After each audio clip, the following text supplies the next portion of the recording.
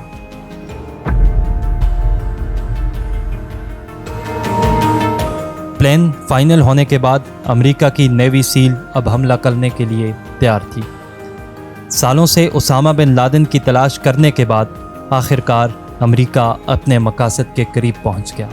1 مئی 2011 کو Barack Obama نے اس operation کو اچھی طرح ریویو کیا اور اپروو کر دیا۔ آپریشن کے لیے 2 بلیک ہاک UH-60 ہیلی کاپٹر تیار کیے گئے۔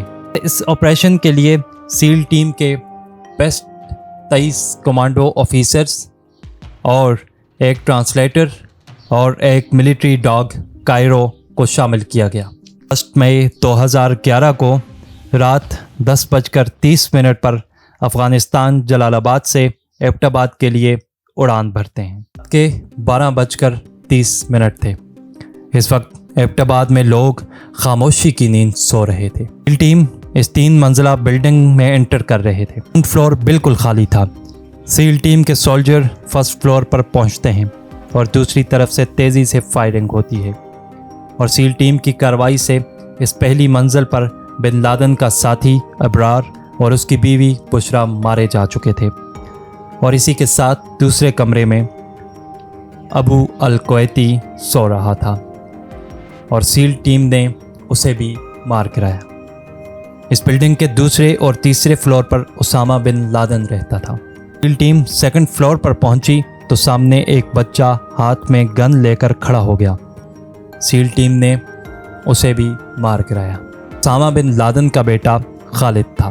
بعد سیل ٹیم کے سولجرز 3rd فلور کی طرف بڑھے. تبھی سامنے سے کمرے کا دروازہ کھلتا ہے اور سامنے Osama bin Laden, the most wanted. اچانک سے ایک عورت اسامہ بن لادن کے سامنے کھڑی ہوتی ہے، لیکن سیل کی ٹیم کسی بھی صورت میں بن لادن کو چھوڑنا نہیں چاہتی تھی. انہوں نے عورت کے پاؤں پر گولی ماری، وجہ سے عورت زمین پر گر گئی، اور پھر سیل کی ٹیم نے اسامہ بن لادن کے سینے پر 3 گولیاں ماری اور اسامہ بن لادن زمین پر گر گیا. آپریشن کو لائیو دیکھ رہے امریکن پریزیڈنٹ باراک اوباما اور CIA ڈائریکٹر کو تقریباً 20 منٹ تک سکرین پر کچھ نہیں دکھائی دے رہا تھا. 40 منٹ کے اس آپریشن کے بعد صبح 1 بجے سکرین پر president Leon Panetta Barack Obama سے کہتے ہیں اینیمے کلڈ ان ایکشن. اس آپریشن میں اسامہ بن لادن کے علاوہ 4 لوگ اور مارے گئے. اسامہ بن لادن کا بیٹا خالد، ساتھی ابو الکویتی اور اس کا بھائی ابرار اور اس کی بیوی بشرا. خوشی کی خبر کے ساتھ ساتھ ایک بڑا مسئلہ اور بھی تھا، اور وہ تھا اس سیل ٹیم کا پاکستان سے واپس لوٹنا. کچھ لمحوں کے بعد سیل ٹیم اسامہ بن لادن کی لاش کے ساتھ اپنی بیس پر پہنچ گئی. یوں امریکہ کی ناک میں دم کرنے والا دا موسٹ وانٹیڈ پرسن آخر کار میں اجل بن گیا.